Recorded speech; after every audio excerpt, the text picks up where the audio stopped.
प्रभु तेरी वाणी जीवन की रोटी, नैनों की ज्योति अंधेरा मिटाती।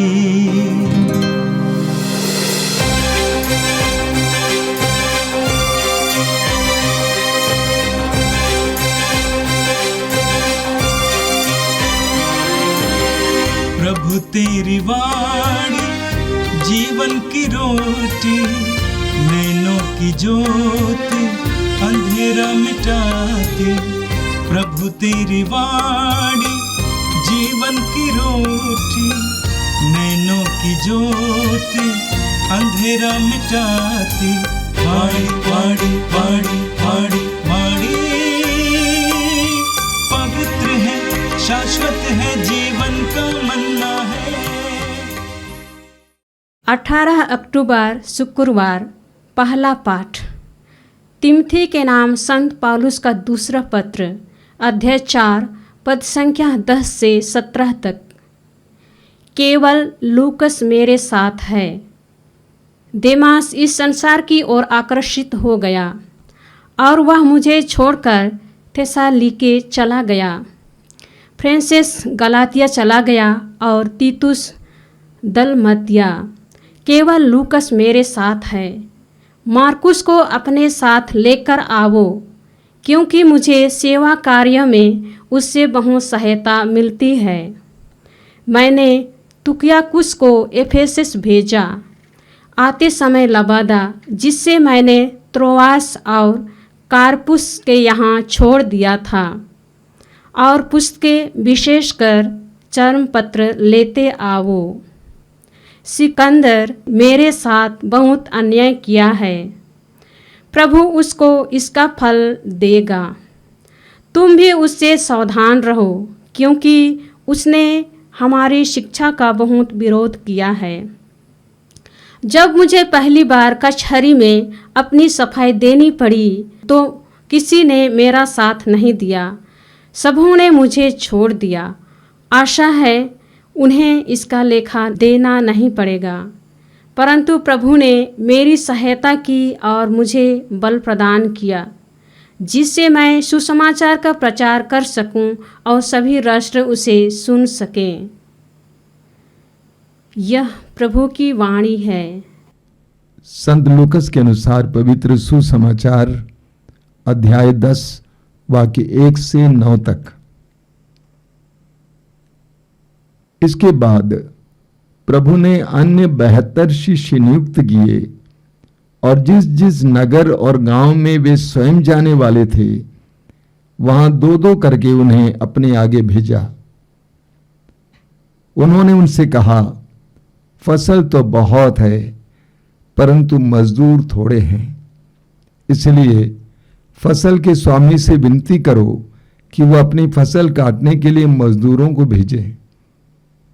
जाओ, मैं तुम्हें भेड़ियों के बीच भेड़ों की तरह भेजता हूं। तुम ना थैली, ना झोली और ना जूते ले जाओ, और रास्ते में किसी को नमस्कार मत करो। जिस घर में प्रवेश करते हो, सबसे पहले यह कहो, इस घर को शांति। यदि वहां कोई शांति के योग्य होगा तो उस पर तुम्हारी शांति ठहरेगी, नहीं तो वह तुम्हारे पास लौट आएगी। उसी घर में ठहरे रहो और उनके पास जो हो वही खाओ पियो, क्योंकि मजदूर को मजदूरी का अधिकार है। घर पर घर बदलते ना रहो। जिस नगर में प्रवेश करते हो और लोग तुम्हारा स्वागत करते हैं, तो जो कुछ तुम्हें परोसा जाए वही खा लो। वहां के रोगियों को चंगा करो और उनसे कहो, ईश्वर का राज्य तुम्हारे निकट आ गया है। यह प्रभु का दिव्य सुसमाचार है। ख्रिस्त प्रभु की जय। मेरे प्रिय भाई और बहनों, आज हम एक महान संत का पर्व मनाते हैं, संत लूकस का पर्व। नए विधान में हमें 4 सुसमाचार पढ़ने को मिलते हैं, जिसमें प्रभु यीशु की जीवनी और उनकी शिक्षाओं का वर्णन है। और उनमें से एक सुसमाचार है लूकस रचित सुसमाचार। लूकस सीरिया देश के अंताख्या के रहने वाले थे। वे गैर यहूदी थे और कहा जाता है कि वे पेशे से वैद्य थे।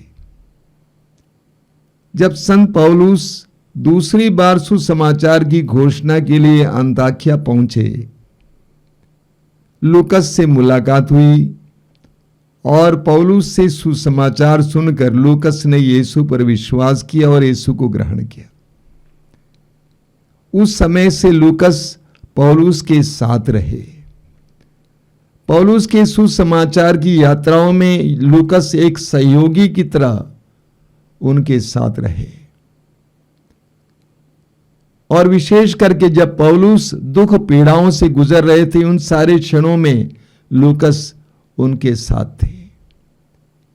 माना जाता है कि जब पौलुस फिलिप्पी में बंदी गृह में पड़े हुए थे, उस समय बराबर लूकस उनसे मिलने जाया करते थे। और उस समय लूकस को पौलुस से प्रभु यीशु की शिक्षाओं के बारे में और जीवनी के बारे में ज्ञान प्राप्त हुआ, जिसको लूकस ने सुसमाचार में लिख डाला। इसके अलावा लूकस को उस समय संत मत्ती रचित अरामीक भाषा में एक सुसमाचार उपलब्ध था, उसको भी पढ़ चुके थे। मार्कुस का सुसमाचार उपलब्ध था, वो भी पढ़ चुके थे। लेकिन सबसे ज्यादा उनको साधन, सबसे ज्यादा शिक्षाएं उनको संत पौलुस से प्राप्त हुआ, ऐसा माना जाता है। प्रारंभिक कलीसिया में कई संत लूकस के सुसमाचार को पौलुस का सुसमाचार भी कहते थे। संत लूकस का सुसमाचार बहुत रोचक सुसमाचार है, आप सभी जानते हैं। लूकस के सुसमाचार में कई ऐसे प्रसंग हैं जो अन्य सुसमाचारों में हमें प्राप्त नहीं होते हैं। जैसा कि यीशु के जन्म के बारे में पूर्व सूचना जो स्वर्गदूत गब्रिएल ने माता मरियम को दिया, यीशु के जन्म का इतना सुंदर वर्णन, ये सब हमें सिर्फ लूकस के सुसमाचार में ही मिलता है। इसके अलावा लूकस का सुसमाचार गैर यहूदियों के लिए विशेष रूप से बहुत सुंदर सुसमाचार है, समझने योग्य है। लूकस के सुसमाचार में गैर यहूदियों को प्रभु यीशु विशेष प्यार करते हुए, उनके प्रति विशेष लगाव दिखाते हुए देखते हैं। लूकस के सुसमाचार में हम पढ़ते हैं कि पापियों के प्रति प्रभु यीशु के दिल में कितना प्यार था। लूकस अध्याय 19 पढ़िए जकेउस के बारे में। लूकस अध्याय 15 को पढ़िए खोई हुई भेड़ के बारे में, खोए हुए सिक्के के बारे में, उड़ाव पुत्र के बारे में। इस प्रकार लूकस के सुसमाचार में हमें पापियों के प्रति प्रभु के दिल में कितना प्यार था, इसका सुंदर ज्ञान प्राप्त होता है। इसके अलावा हमें लूकस के सुसमाचार में प्रभु यीशु के प्रार्थनामय जीवन के बारे में सुंदर वर्णन मिलता है। और गैर यहूदियों के प्रति प्रभु के दिल में कितना प्यार था, यह भी हमें पढ़ने को मिलता है। सुसमाचार की घोषणा में नारियों का क्या योगदान है, इसके बारे में भी हमें पढ़ने को मिलता है। तो कुल मिलाकर सुसमाचार जो लूकस द्वारा रचित है बहुत ही रोचक है और उसके द्वारा हमें प्रभु के हृदय की कई बातों के बारे में ज्ञान प्राप्त होता है। आज का पहला पाठ तिमोथी के नाम संत पौलुस के दूसरे पत्र के अध्याय 4 से लिया गया था। पौलुस जब से मन परिवर्तित हुए उस समय से सुसमाचार के प्रति इतना समर्पित रहे, उसकी घोषणा के प्रति इतना समर्पित रहे कि चारों ओर घूम घूम कर सुसमाचार की घोषणा करते रहे। हम प्रेरित में पढ़ेंगे कि सब लोगों ने छोड़ा, लेकिन लूकस पौलुस के साथ रहे, हर जगह साथ रहे, उनकी कठिनाइयों में भी उनके साथ रहे। आज के पाठ में आपने सुना संत पौलुस कहते हैं कि देमांस इस संसार की ओर आकर्षित हो गया और वह मुझे छोड़कर थिस्सलुनीके चला गया। क्रेसेंस गलातिया चला गया और तीतुस दलमातिया चला गया। केवल लूकस मेरे साथ है। आगे भी हम पढ़ेंगे कि जब पौलुस दुखमय परिस्थितियों से गुजर रहे थे, बंदी गृह में थे, कठिनाइयों से गुजर रहे थे, उन सारे क्षणों में लूकस पौलुस को साथ दिए।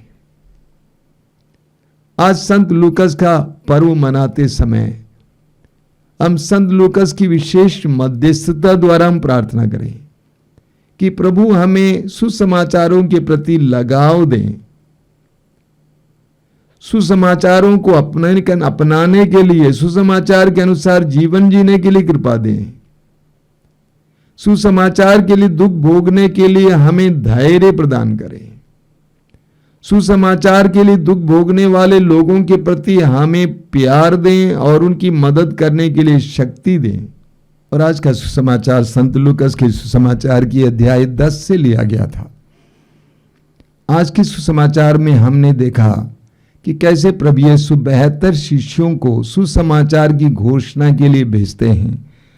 वचन में हमने सुना, इसके बाद प्रभु ने अन्य 72 शिष्य नियुक्त किए और जिस जिस नगर और गांव में वे स्वयं जाने वाले थे वहां 2-2 करके उन्हें अपने आगे भेजा। आज के सुसमाचार का एक एक वचन बहुत ही महत्वपूर्ण है। पहली बात प्रभु का वचन कहता है कि उनको प्रभु ने चुना।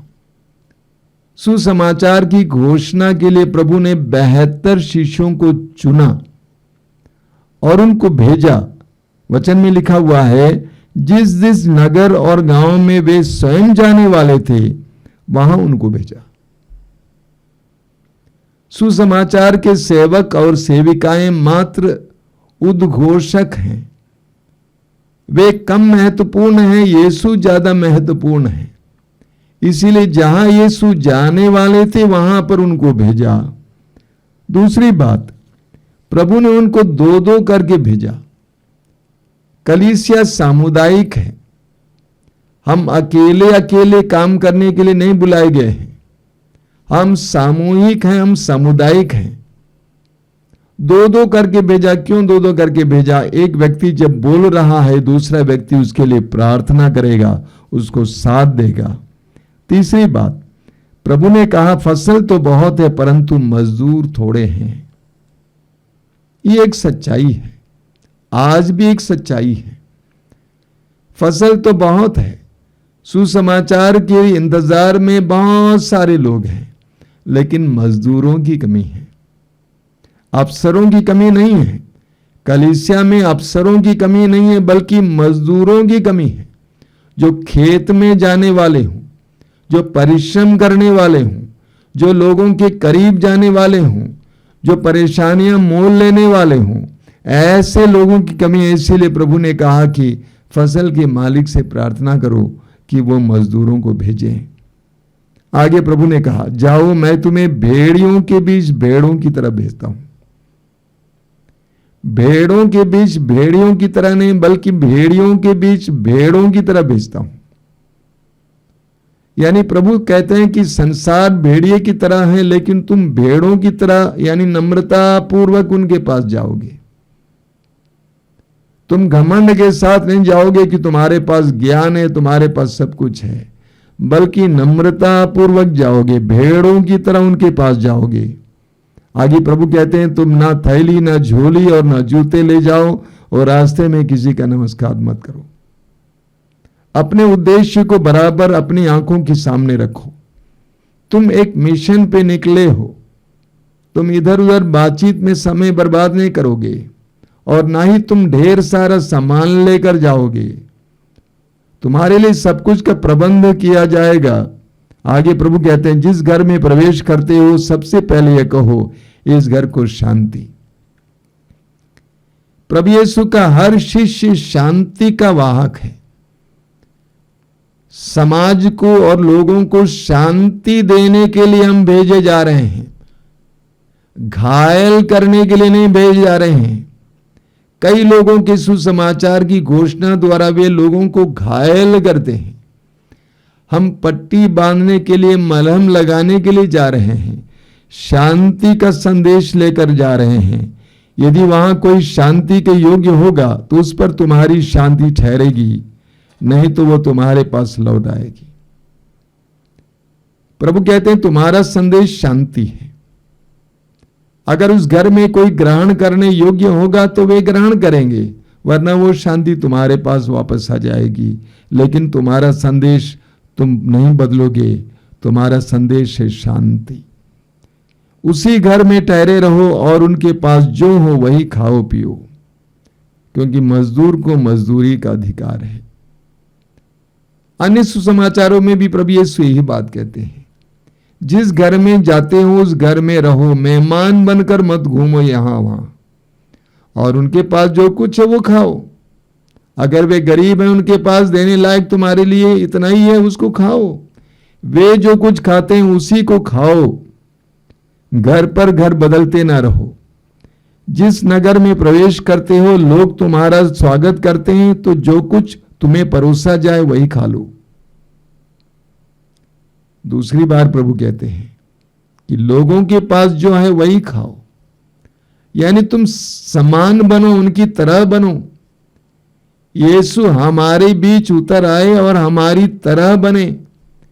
यीशु ईश्वर के पुत्र थे, फिलिप्पी अध्याय 2 में संत पौलुस कहते हैं, और ईश्वर की बराबरी कर सकते थे, लेकिन उन्होंने दास का रूप धारण किया, हमारी तरह वे बने। इसीलिए प्रभु कहते हैं वहां पर जो कुछ परोसा जाए वही खाओ। वहां के रोगियों को चंगा करो और उनसे कहो ईश्वर का राज्य तुम्हारे निकट आ गया है। ये तुम्हारा मिशन है। वहां के रोगियों को चंगा करना, जो शारीरिक रोगी हैं, मानसिक रोगी हैं, आध्यात्मिक रोगी हैं, उनको चंगा करना यीशु के नाम पर। और उतना ही नहीं, बल्कि उनसे कहना कि ईश्वर का राज्य निकट आ गया है, ईश्वर के राज्य में प्रवेश करो। शैतान के राज्य को छोड़ो, बुराई के राज्य को छोड़ो, ईश्वर के राज्य में प्रवेश करो। ये तुम्हारा मिशन है, रोगियों को चंगा करना और ईश्वर के राज्य की घोषणा करना और लोगों को ईश्वर के राज्य के लायक बनाना, ईश्वर के राज्य में स्वागत करना। आइए हम प्रार्थना करें। अपनी आंखें बंद कीजिए। प्रभु यीशु धन्यवाद देते हैं सुंदर दिन के लिए। संत लूकस के पर्व के समय हम विशेष मध्यस्थता द्वारा लूकस के प्रार्थना करते हैं।